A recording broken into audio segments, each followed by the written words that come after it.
The inheritance arrived unannounced, a package wrapped in aged, brittle paper tied with a length of frayed black ribbon. I didn't recognize the sender's name, Eleanor Vance, but the return address sent a jolt through me. Blackwood Manor, a place whispered about in the hushed tones of the village elders. Blackwood Manor, abandoned for decades, a monument to a past best left undisturbed. Driven by a morbid curiosity and a yearning to escape the stifling monotony of my city life, I packed a bag and boarded the last train, leaving for the desolate town bordering Blackwood. The closer I got, the thicker the fog rolled in, clinging to the skeletal trees like a shroud. The villagers, faces etched with a mixture of fear and pity, confirmed my suspicions. Blackwood Manor was cursed. Eleanor Vance, the last of her line, had succumbed to a mysterious illness within its decaying walls. Ignoring their warnings, I pressed on, the path overgrown and choked by weeds. The manor itself loomed, a skeletal silhouette against the bruised sky. Broken windows gaped like empty eyes, and the silence was so profound it felt like a living entity pressing down on me.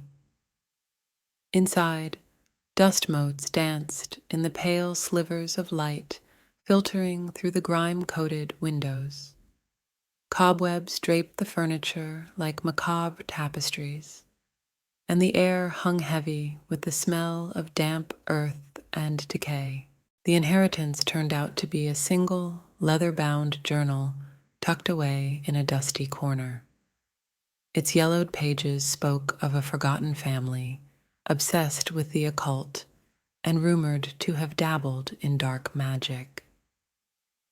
As I delved deeper, a creeping sense of dread began to coil around me. The journal detailed a ritual, a summoning of an entity from beyond the veil. A chill ran down my spine as I realized the date of the ritual coincided with my arrival. Night fell, blanketing the manor in an even deeper darkness. The wind howled like a banshee, rattling the broken shutters. I huddled by a flickering candle, an overwhelming sense of dread pressing down on me. Then a sound, a low, guttural moan echoing through the halls, growing louder with each passing moment. Panic surged through me, the journal's words echoing in my head. Beware the mark, for it signifies his arrival. A sudden crash from downstairs sent me scrambling. I crept down, heart pounding against my ribs.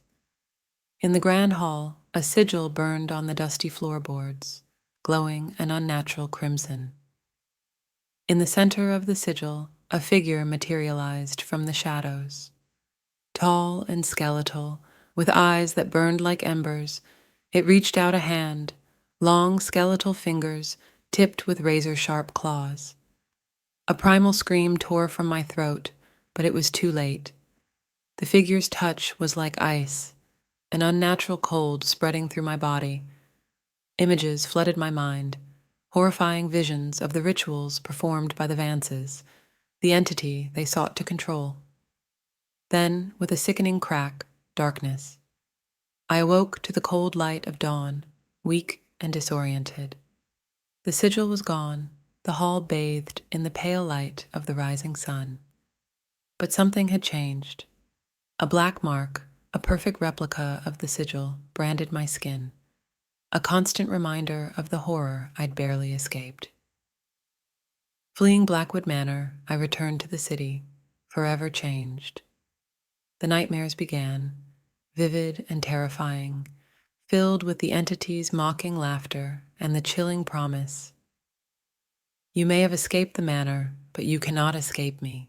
The mark is mine, and so is your soul. Now I live in a constant state of fear. The mark a burning reminder of my brush with the darkness. The entity's presence lingers, a cold whisper at the edge of my perception.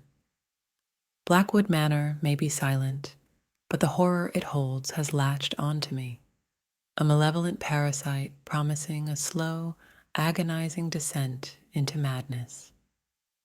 And every night I wait, dreading the inevitable return of the creature the Vances summoned, and that I, through my foolish curiosity, set free. I hope you enjoyed with us. Don't forget to follow our channel to receive all new updates.